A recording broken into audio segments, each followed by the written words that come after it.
मालेगांव शहर की corporation school number 13-14 का हल लेने हम आए हुए हैं। स्कूल की जो हालत है, बच्चे किस तरह से पढ़ रहे अपनी जान जोखिम डाल के, और जो वालिदैन है, वालिदैन के जिगर के बच्चों को तालीम हासिल करने के लिए यहाँ भेज रहे हैं। क्योंकि तालीम सबसे लिए सबसे अहमियत की चीज़ है, लेकिन तालीम हासिल करने के लिए बच्चे किस तरह से यहाँ तालीम हासिल कर रहे हैं, ये मालूम मालेगांव कॉर्पोरेशन का ये हल लेके स्कूल नंबर।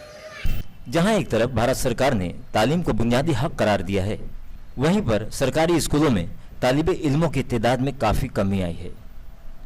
इसकी एक बड़ी वजह सरकारी स्कूलों की कमज़ोर और खस्ता इमारतें हैं। यही वजह है कि वालिदैन को इन स्कूलों की इमारतों के ऊपर भरोसा नहीं है और वो अपने बच्चों को इन स्कूलों में भेजने से एतराज़ करते हैं। ऐसी ही एक स्कूल है मालेगांव कॉर्पोरेशन की नई school Urdu primary school number 13-14 अख्तराबाद।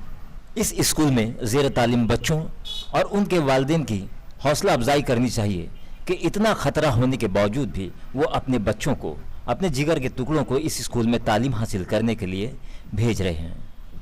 हम कॉरपोरेशन से अपील करते हैं कि किसी भी हादसे होने से कबल वो इस स्कूल की इमारत की तरफ तवज्जो दें।